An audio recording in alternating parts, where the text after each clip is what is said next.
I think bringing those people together and creating a community that does have a shared sense of, okay, this is what we're going to get at the end, results in a much better, much more cohesive project than trying to do things in isolation. It does change the way you behave as well, and you're right, you do think of things as if it is your own money. They're the things that make it that much more rewarding when it does come off and when it does happen.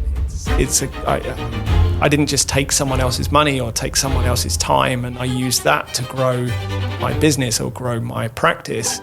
I invested my own time, I invested my own money, my own experience. I think there's an element of honesty to leadership, and you want to do the best for your teams or for your customer or for whoever it is that you're having this conversation with, but having the confidence to be able to say, I will do whatever it is in my power to make this happen, but I can't promise it.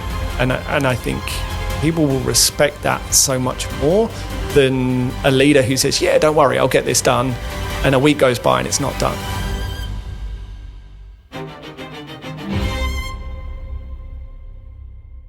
Please give me a minute of your time.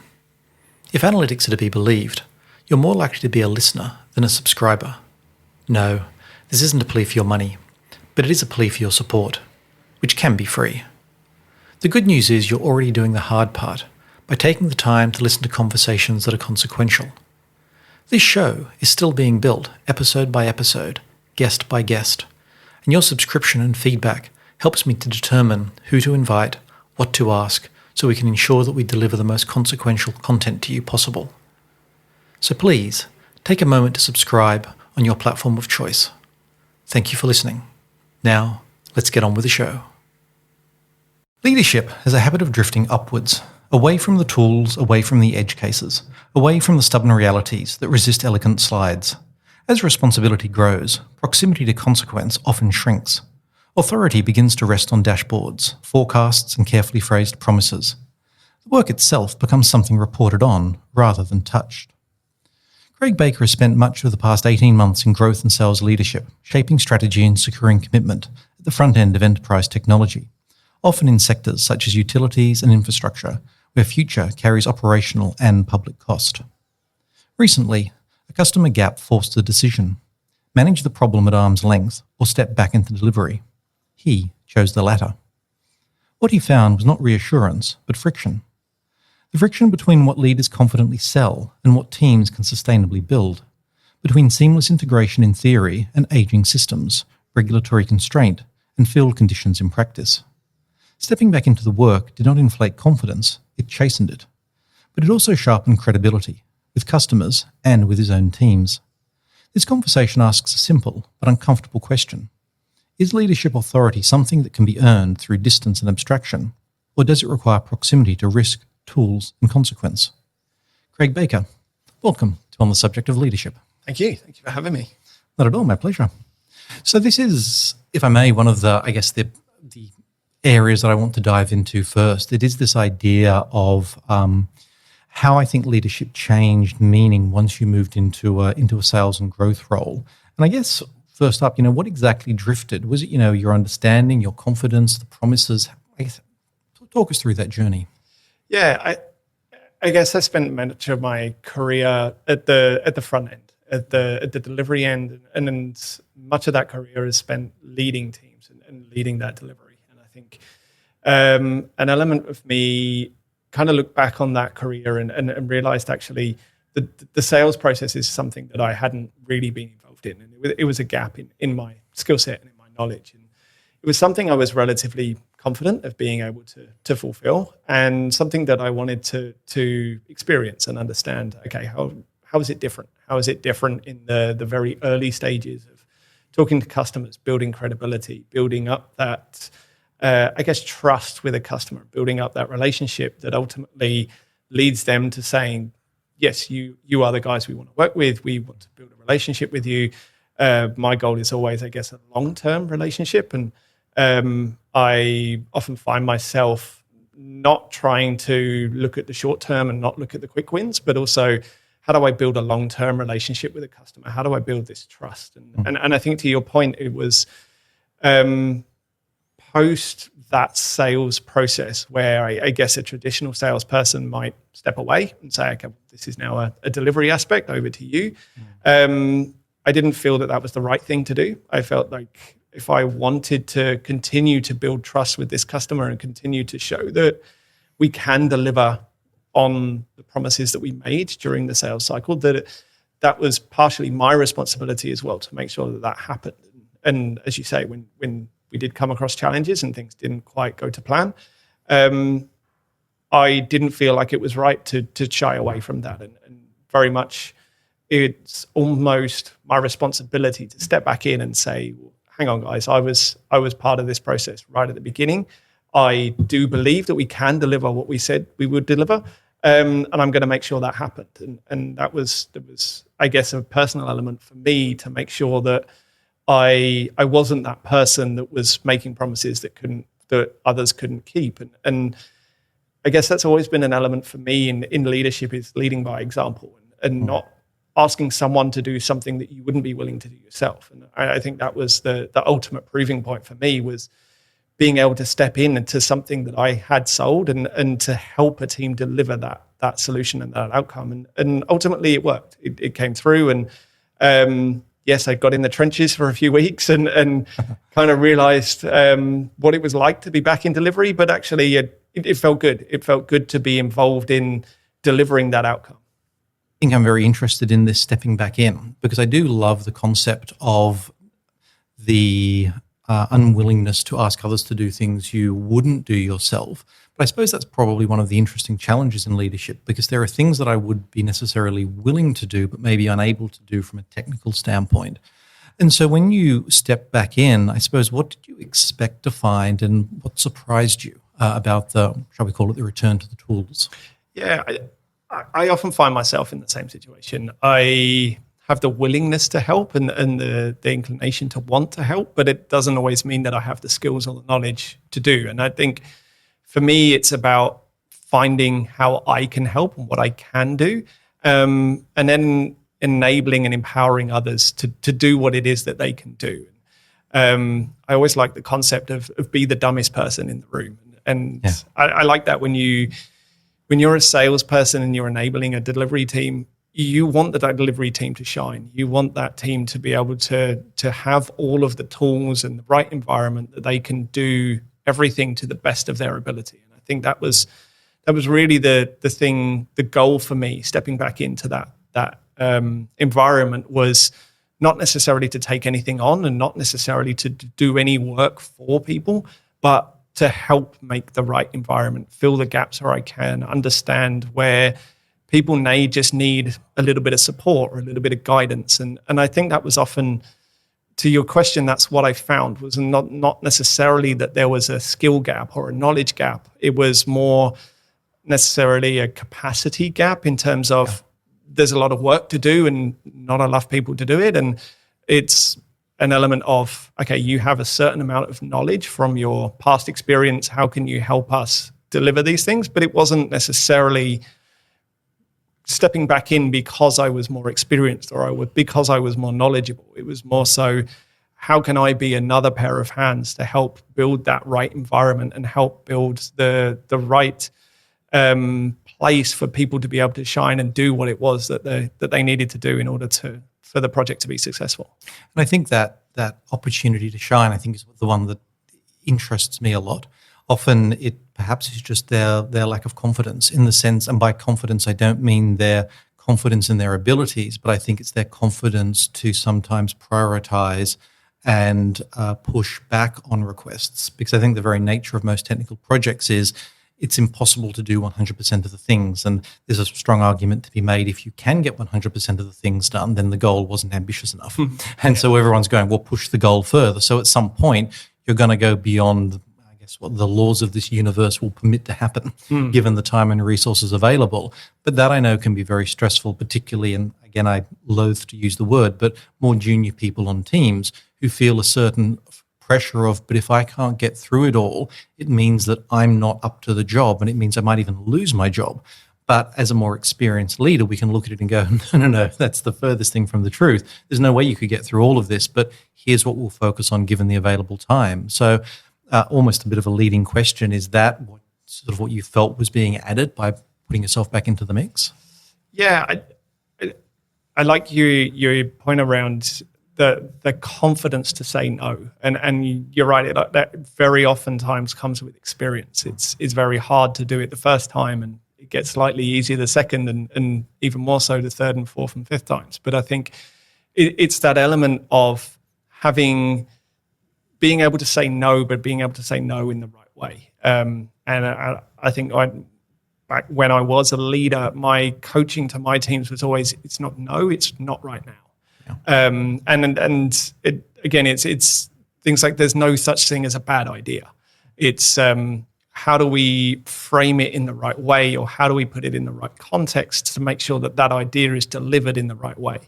And oftentimes when we're thinking about maybe an initial implementation of technology, business users and often like ourselves as technologists get very excited and very carried away, and we want to do everything all at once. And I think oftentimes it's the ability to pull back and say, well, actually, no, we've got to set the right foundation. We've got to set what we need to be able to build upon that foundation moving forwards. And I like the analogy of building a house. You wouldn't just turn up and start putting the windows up and without a right foundation and a right framework. And I like to use that analogy when I'm explaining to people what a technology implementation should be. It should be like building a house. You set the right foundation first. You make sure that foundation is scalable. And you might only be building a 2 or 3 bedroom bungalow to start with, but actually you've got grand designs to do a full-scale mansion. So having that in mind when you start and making sure that you are setting the right foundations really enables you to go a lot faster in the future. And I think speed is often a misnomer as well, because people will think, well, if I deliver the first one faster, then surely I can do the second one and the third one and the fourth one faster. And oftentimes it's the converse of that. It's the first one takes a slightly little bit longer, but in doing that, you then make the second iteration faster and the third and the fourth, because you set the right foundations and because you have reduced the amount of rework that you need to do. And I think, to your point, allowing people the space and the mindset and the time to be able to think in that way, and to be able to challenge the people around them to say, look, guys, this is a great idea, but it's not a great idea for phase 1. It's a phase 2. It's a phase 3. We need to set the right foundation first, and then we can deliver these great ideas moving forwards. And I think I really want to push into that idea of saying no in the right way a little bit, because I think all employees have that challenge, that fear of, how do I say no to my boss? How do I say no to a very senior stakeholder? But to some extent, the stakes maybe become a little bit higher when you are, in a sense, a third party to the project. You're a vendor being brought in. In my years in IT, I found people often, because they don't want to have a difficult interpersonal conversation, they like to blame the technology. And I think, if I may, being a vendor, sometimes there's that sense of, well, look, the vendor's kind of not really part of the company. So if there's an issue, let's blame the vendor rather than actually talk to the internal lack of desire to consider our processes or to turn up prepared. Let's just make it their problem. Is that something that is more challenging when it comes to working with organizations, and particularly helping tech staff communicate no in the right way? Yeah, I think you've got to understand the customer's maturity, and you never want to call anyone's baby ugly, but you want to understand how aware is the customer today of how ineffective their process is. And oftentimes the more self-aware the customer is, the easier that conversation is. And you often get people involved who have an emotional attachment to a process. They were the ones that designed it. They were the ones that put it in place. It was their baby. And having that conversation to say to them, look, I think it might be a slightly better way of doing this, or I think there might be a slightly more better use of the technology that would enable your teams. And you'll find different personalities throughout that process. You'll find people who don't want to change and will just want to bury their head in the sand and say, no, this is how I've always done it. But you will also find that you'll see people who will see the efficiencies that they can gain.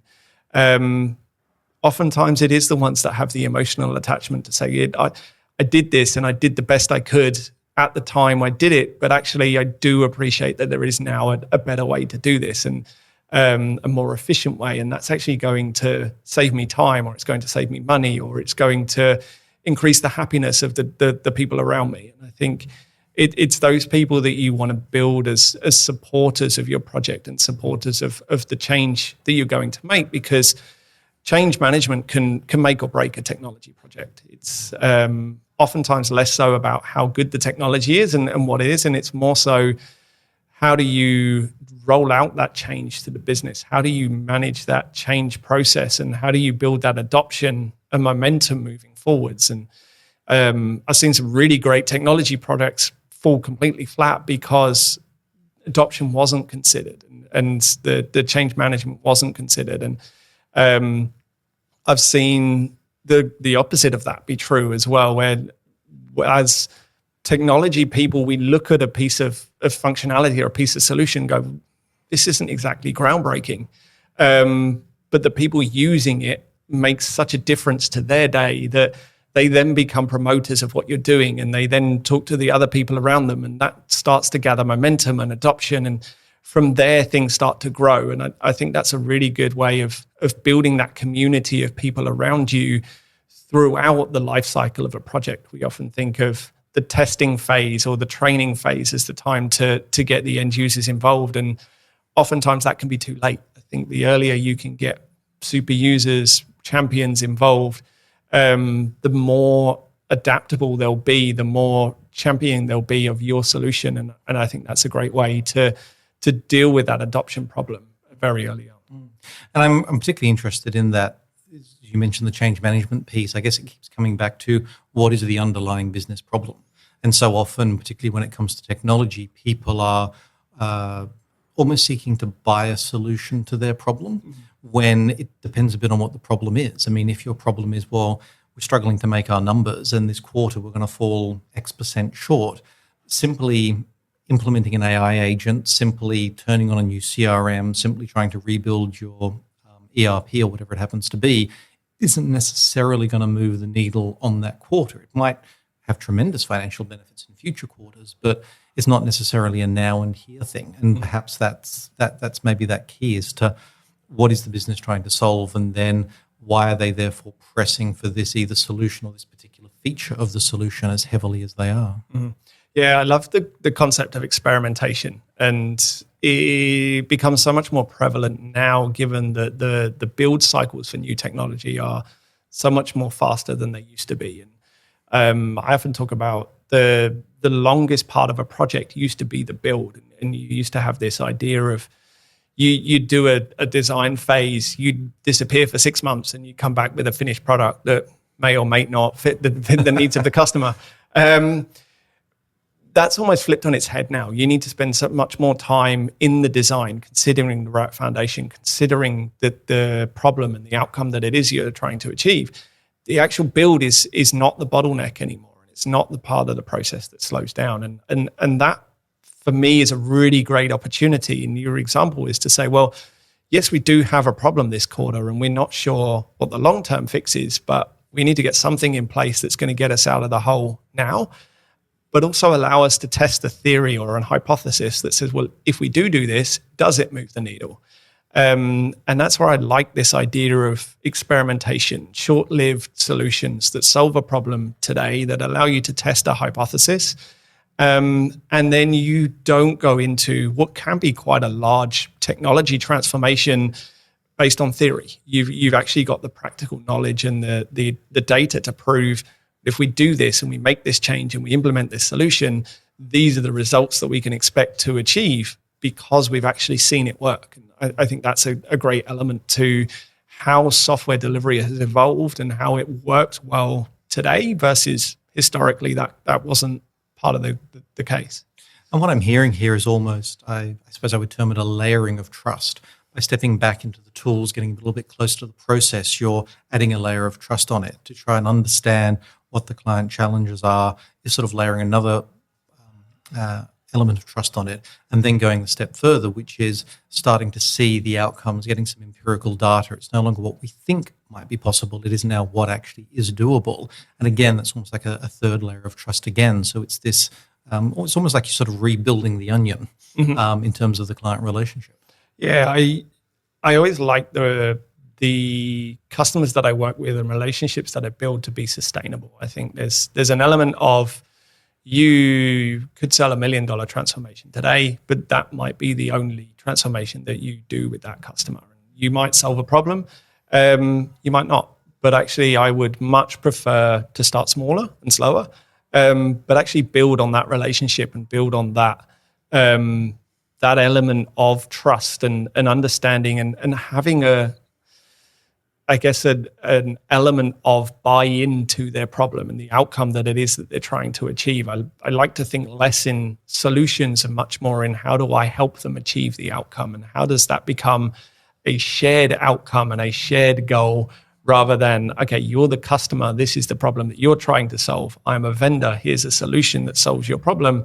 I'm going to give you an outcome, but once I've given you that outcome, I'm going to disappear. I think it's a very old way of thinking about how to build a sales relationship. I much prefer to think about how do we getting this together. And I think we as a business are now starting to think about how do we build commercial models around that as well. And how do we still make money as a business, but actually how do we invest in our customer success? And if our customer is successful, then we're successful as a business. And there's I guess, a case study and a marketing element to that, but it can also be a commercial element to it as well. And helping customers to design outcomes that help them to grow and help them to get more market share or to make more revenue.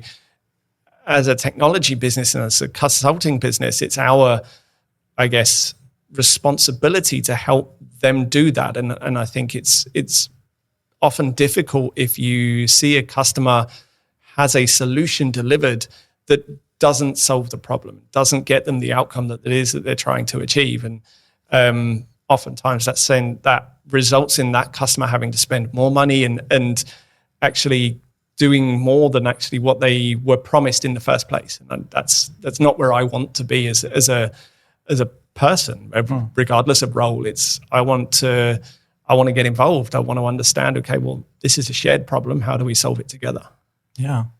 And that, I think, is interesting from the business model standpoint, because particularly when I'm in the product space and speaking to a lot of product managers, product owners, people that create products as an organization, they always like to increasingly stress it's all about outcomes. But what they tend to go very silent on is the cost of that outcome. Because as we know, the quality of an outcome rises, generally the costs associated with it tend to climb. And there's always a certain point at which the rate of return is no longer worth it. I mean, you sort of see that in extreme sports like Formula One, where it is worth the $10 or $20 million it costs to shave that fraction of a second off a lap time.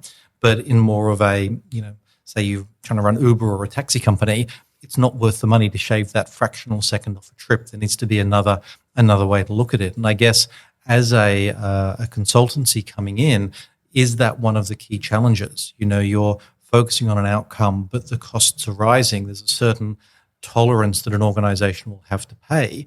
There's a certain quality you're trying to provide as an organization. And where a plug and play model is effectively cheaper for you, it's quicker to build, quicker to implement, quicker to move on to the next customer, bank the money, let's keep going.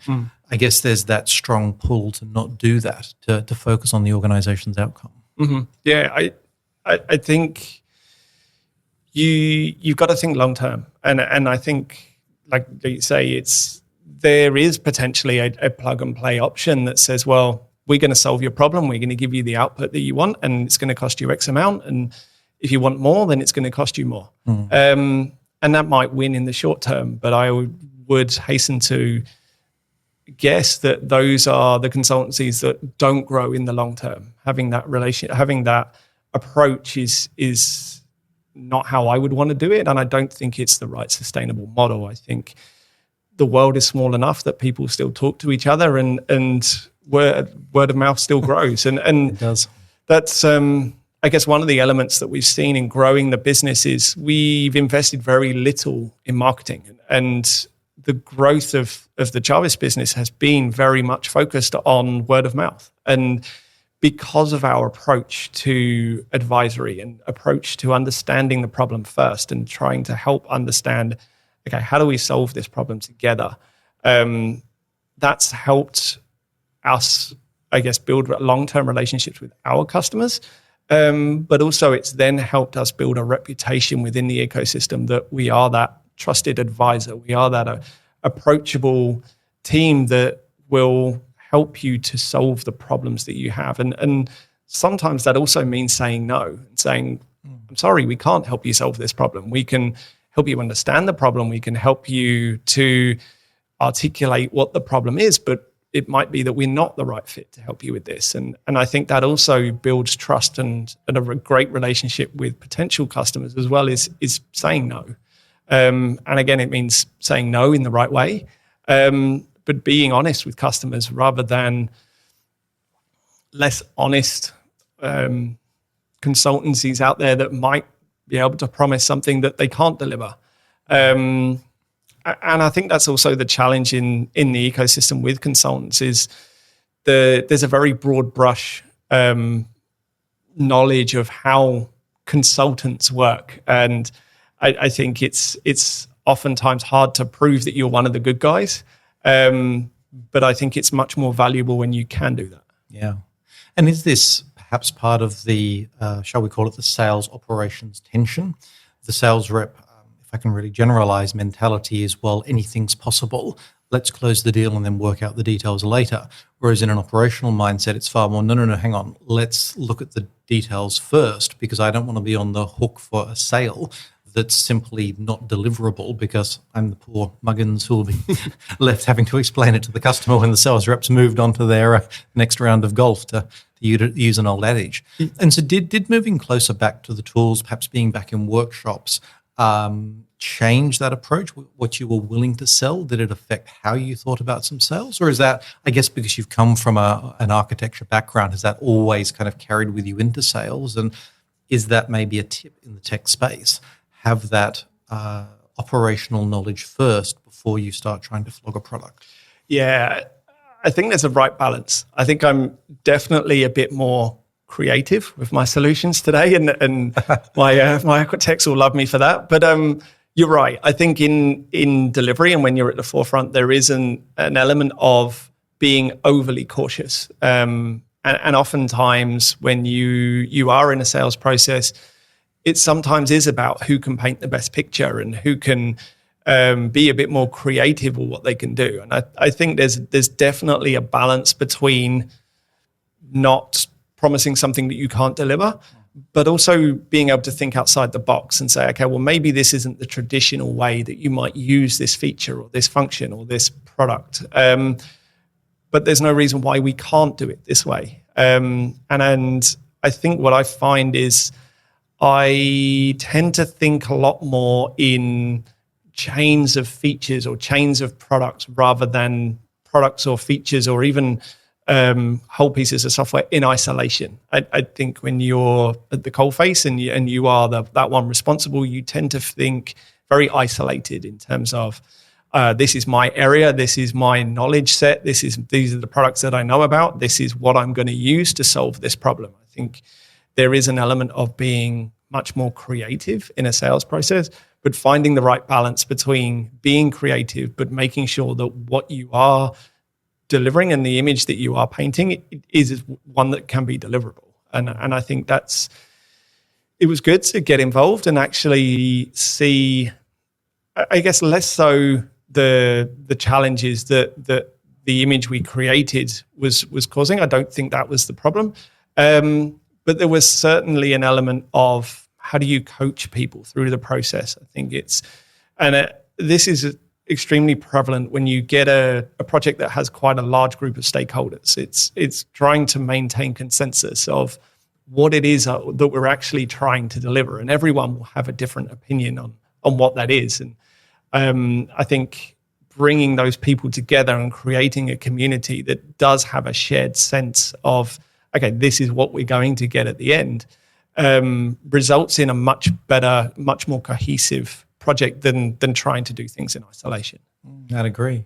And I think also there's that point about, yes, you shouldn't sell something you can't deliver, but there is also the innovation aspect always in technology, which is what can we deliver? Sometimes we are stretching out into the unknown. And I guess from putting my operations hat on, I'm much more comfortable when I've done it 101 times. Can you do that? Yes, Rob. Yes, that's what I'd like to offer, because I know I can do it 102 and 103. There's no issue. And if something does go wildly wrong, I've got 101 levers that I can pull to get me out of the mess, versus I'm actually going out on a little bit of a limb with that.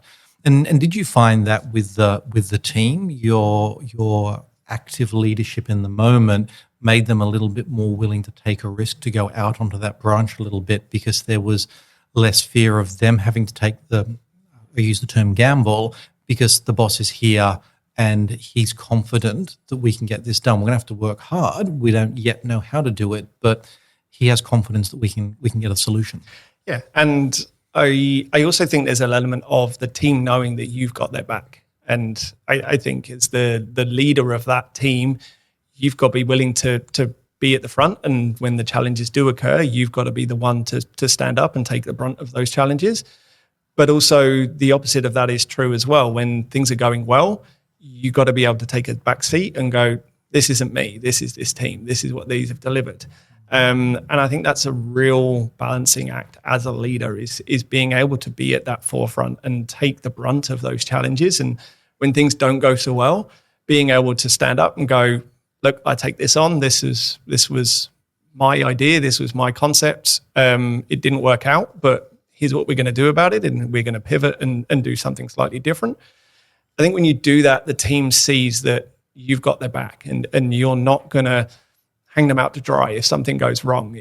It's giving them the confidence to experiment and to get things wrong and fail fast and make sure, okay, well, I might not have done this if that wasn't the case. If it was just me and I had to stand in front of a customer and explain why I'd gone out on a limb and tried something new and it didn't work, maybe I wouldn't do it. But actually, if I've got Craig there in front of me and he's going to stand by my side and back me up when it doesn't go well, well, then maybe I am more susceptible to taking a risk, and hopefully that risk pays off. And what about your own confidence, I guess, in the sense of the willingness to be able to step back? I mean, you mentioned when things are going well to put some words in your mouth, get out of people's way and allow them to really crack on. I often see with a lot of leaders that's almost more challenging for them than taking the blame if something goes wrong, because I guess when you take that blame, there's a certain degree of, but that's why I get the big bucks. That's why I'm here. That's why they made me the leader, because I don't shy away from responsibility.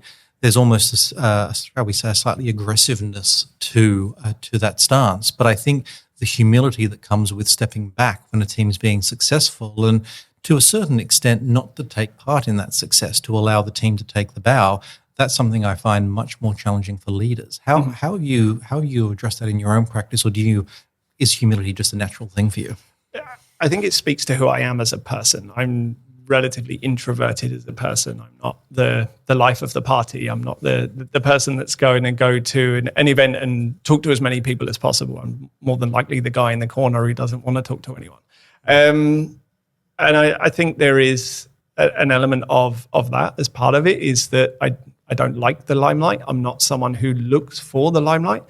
But I also think that there's an element of it that I want the people around me to be able to shine. And the people that I look to be able to take that on are not always the people that would get that accolade.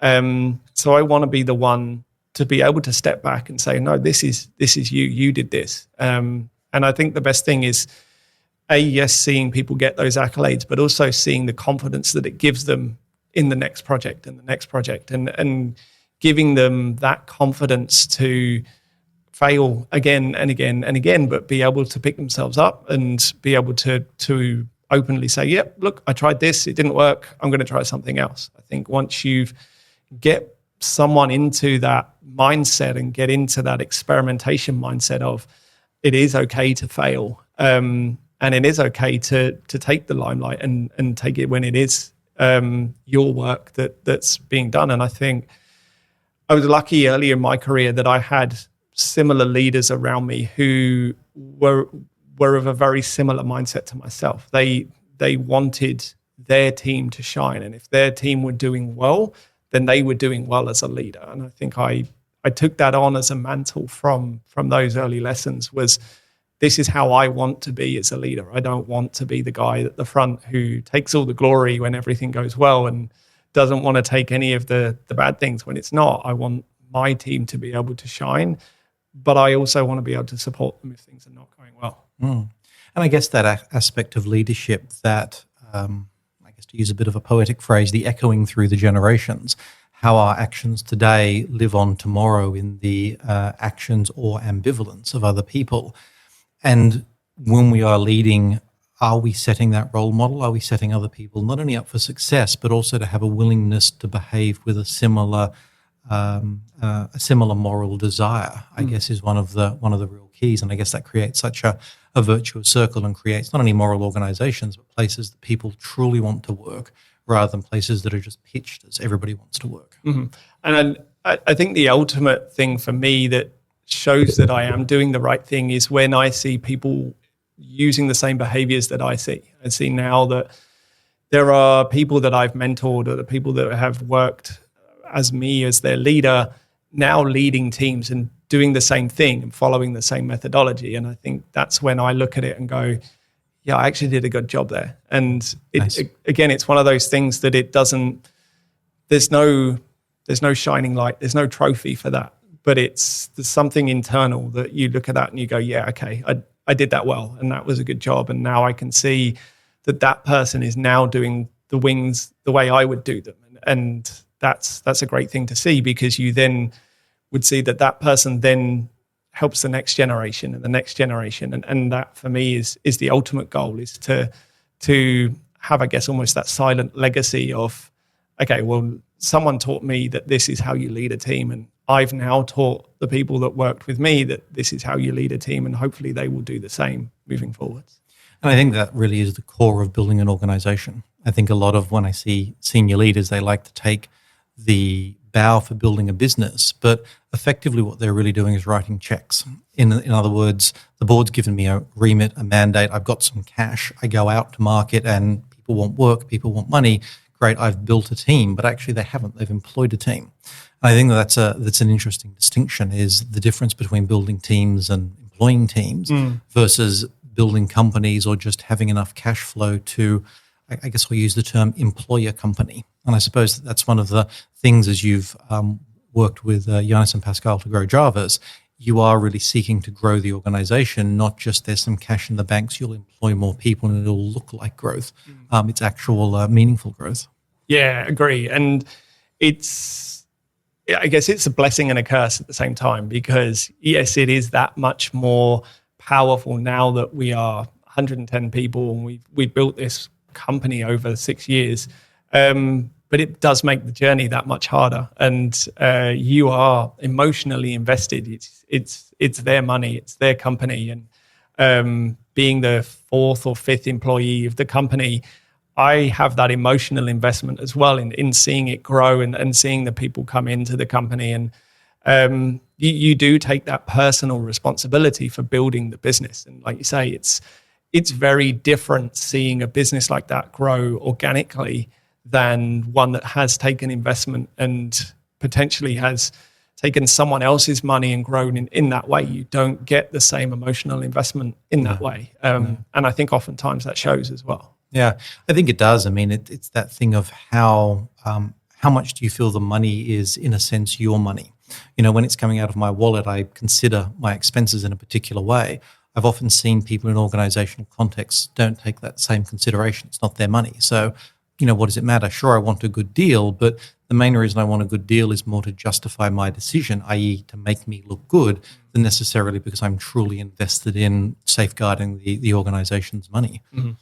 Yeah, and it does change the way you behave as well. And you're right, you do think of things as if it is your own money. And oftentimes you take those personal investments, whether it be your time, your money, your experience, grow the business. But they're the things that make it that much more rewarding when it does come off and when it does happen. I didn't just take someone else's money or take someone else's time and I used that to grow my business or grow my practice.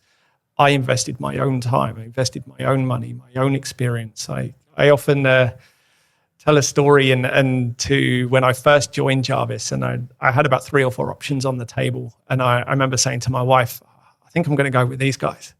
She said, "You're crazy. They're 2 people." But I knew them as people, and I knew what they stood for, and I knew what I was in for in a journey.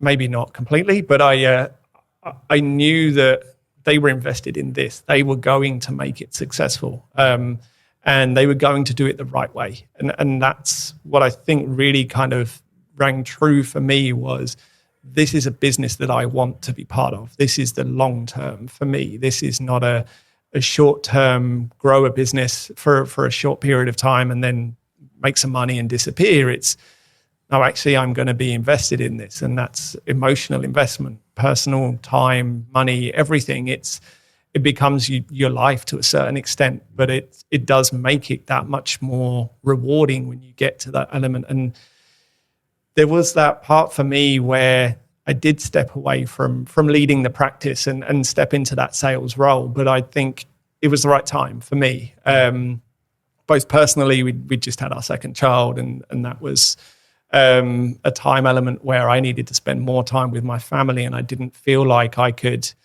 give the practice the time that it needed in order to be successful. But also there was an element of building a practice from 3 people to 50 was the right time to step away, and was the right time to kind of say, okay, this is a project that I've completed, and I'm proud to hand this over to someone else. And what gets you to 50 people is not what gets you to 100. And I think there was an element of I've done the best I can, and I feel like I've done an excellent job in building this.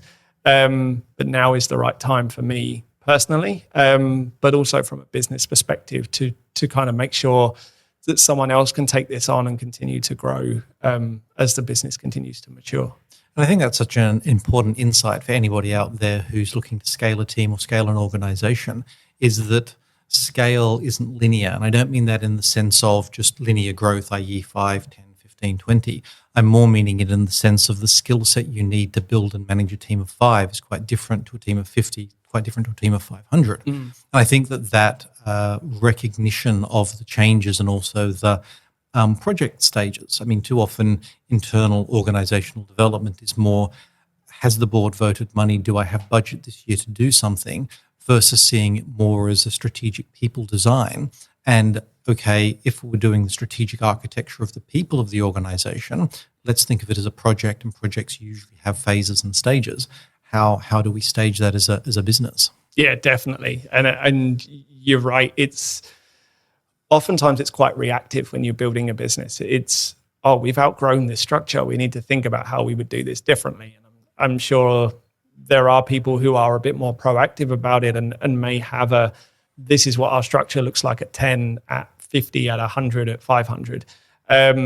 For us, I think because we probably didn't think about the company growing at the speed that it grew, by the time we had designed a structure, put it in place, got it operational, we'd outgrown it again.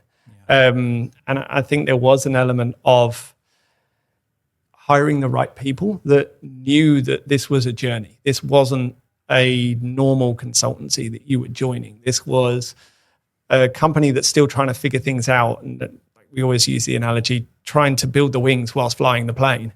And then I think you've got to be honest about that when you do bring people into the businesses. This isn't the finished article. We don't have defined processes for everything. There is an element of, if you're the first one to do something, you design the process and you do it that way. And I think that also came from a team structure perspective as well. You look for people who in the business who want to be leaders. And I definitely believe that leadership is not necessarily something that can be taught. I think you can you can gain experience and you can learn different concepts, but you have to want to be a leader. I think there's a certain element that comes from inside you as a person that you need to have that way of thinking, that connection to the people around you that you are leading. And I think that's what we did quite well, is we found those people who may not be the best at their job. They weren't always the amazing individual contributors, but they were the people that wanted to empower those around them, and those people that wanted to lead and wanted to set the right example. Giving them the opportunity to do that allowed us to grow as a business, but also allowed them to grow and flourish as people that in other organizations they might not have had that opportunity. And I think I really would agree with that very much. I mean, as a person who's both a leadership academic, I podcast on leadership, I write about leadership, there's that tendency to go, no, actually everybody please tune into the show. I can teach you how to lead. The reality is I can't. I can talk to you about leadership techniques. I can give a case study and say, here's an XYZ extraordinary leader. Here are the things they did in those circumstances. And if you use process of induction, you can draw general principles from those specifics.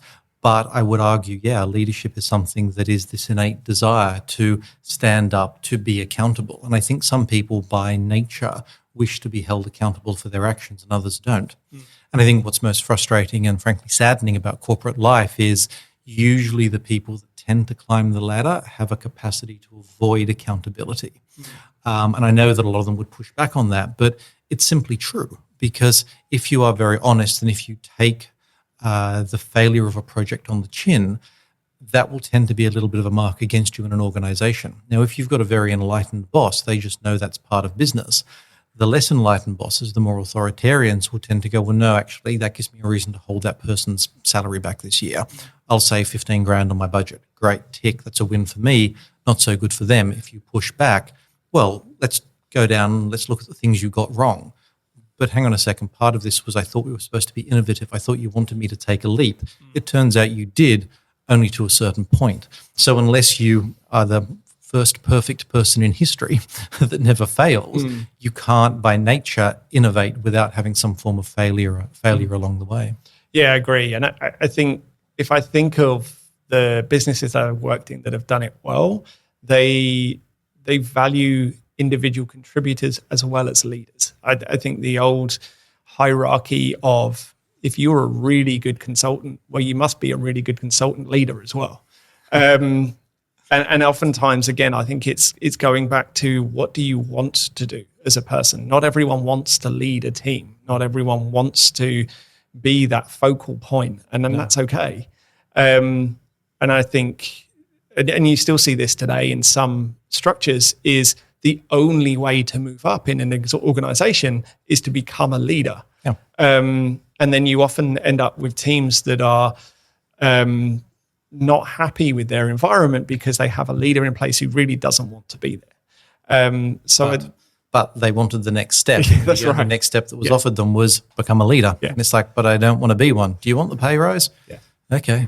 Yeah, and that's where I think some businesses I worked in have done it extremely well, is to separate those two paths and say, well, you are an exceptional developer, but you don't have the leadership qualities and you don't have the want to be a leader. Therefore, you are going to be an individual contributor and you will go along this path and you will become a senior or a principal or an expert or whatever it is, but your value to the business doesn't change because you're not a leader.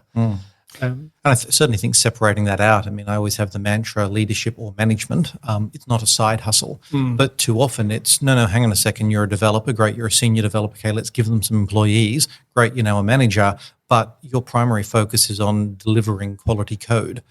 Also, do some performance reviews for these people while you're at it. Not a recipe for success. Agree. And I think there's a distinction between leadership and mentorship as well. I think Very much.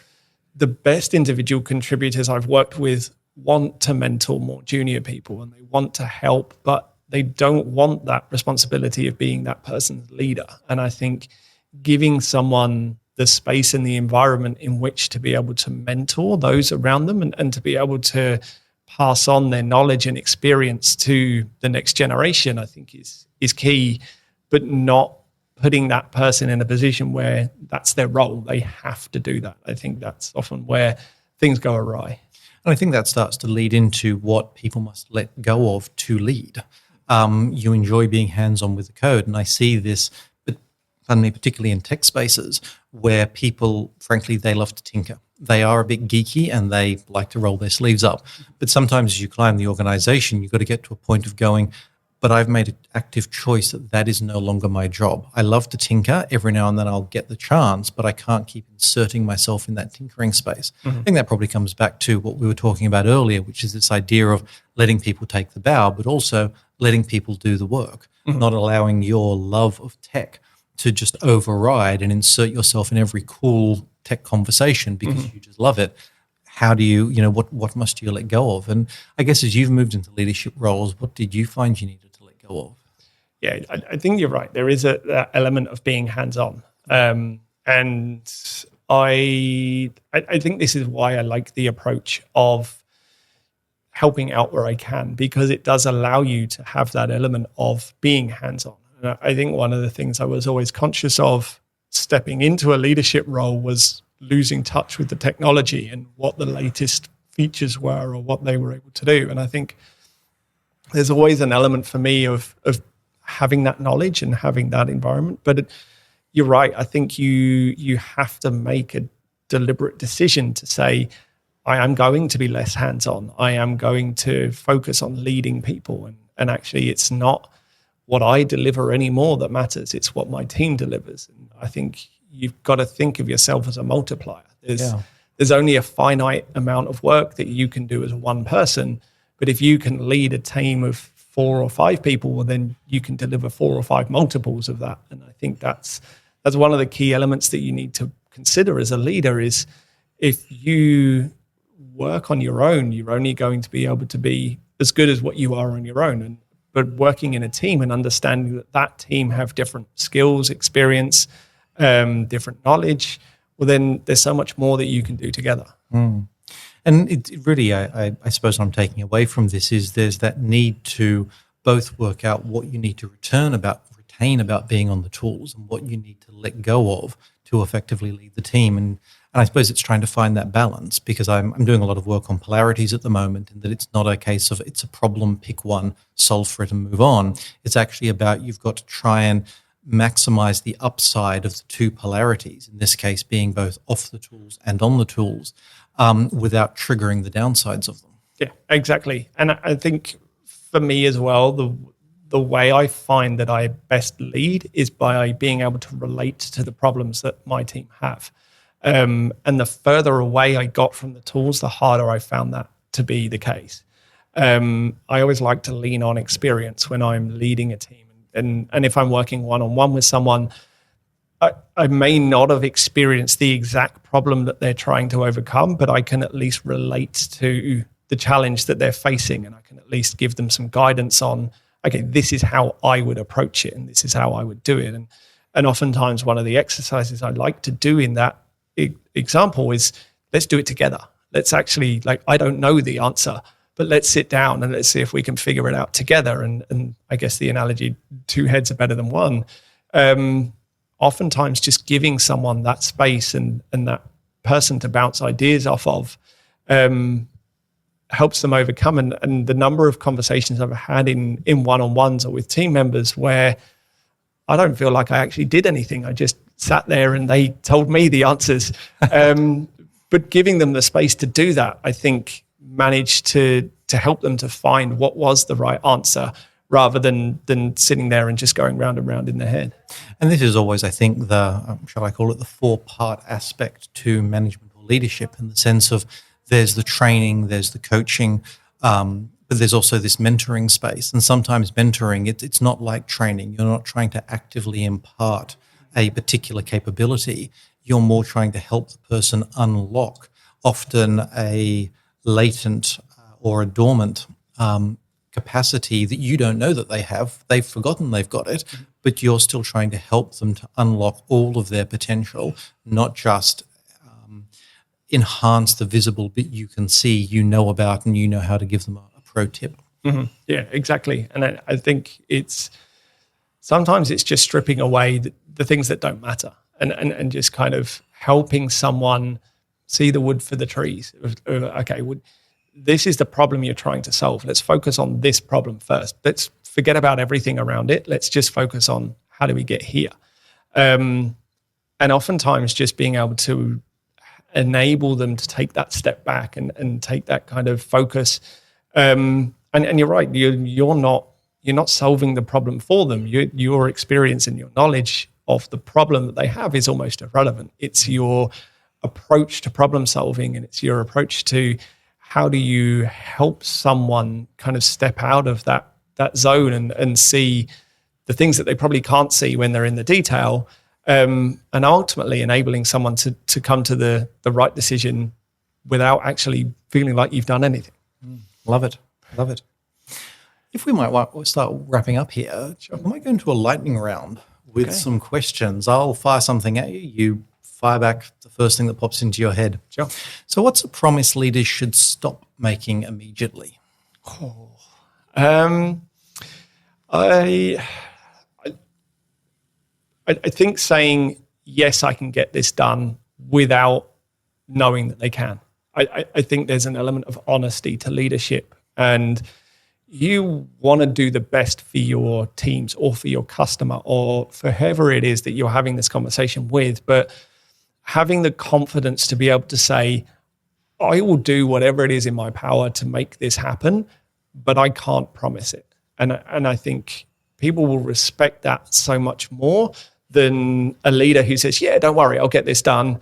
And a week goes by and it's not done. 2 weeks go by and it's not done. And then eventually it either just gets brushed under the carpet and forgotten, or it just doesn't happen. I think that's a way to lose trust from your team members is by making promises that you can't keep. What's one signal you're too far away from the work? When you don't understand what it is that your team are delivering. For me, I think a really good example is I like to attend all the showcases that my team deliver. And I like to see that my teams do showcases every 2 weeks where appropriate. And I like to attend them and see like what they're doing and what they're delivering. If I look at something and I see, I don't quite understand how this works, that for me is a sign I'm too far removed and I need to get back into it. And what's a field lesson that permanently changed your thinking?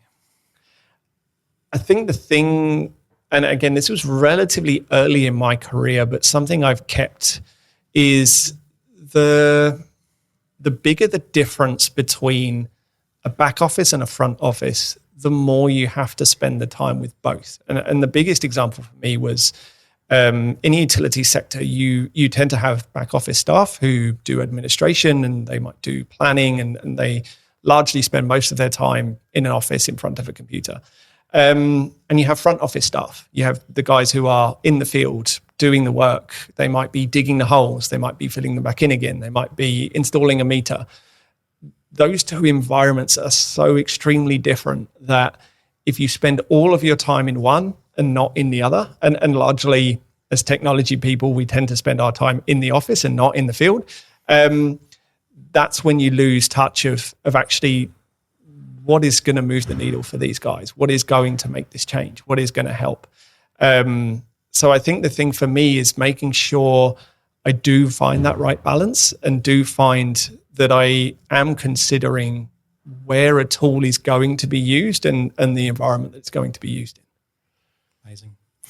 Craig, I know you write often on the topic. Where can people find you? Yeah, generally on LinkedIn. I have a hashtag AI with Craig. So yeah, please feel free to follow me. I am exploring AI and different AI tools. And I think as we expand as a business, I'm starting to expand into other tools and other areas.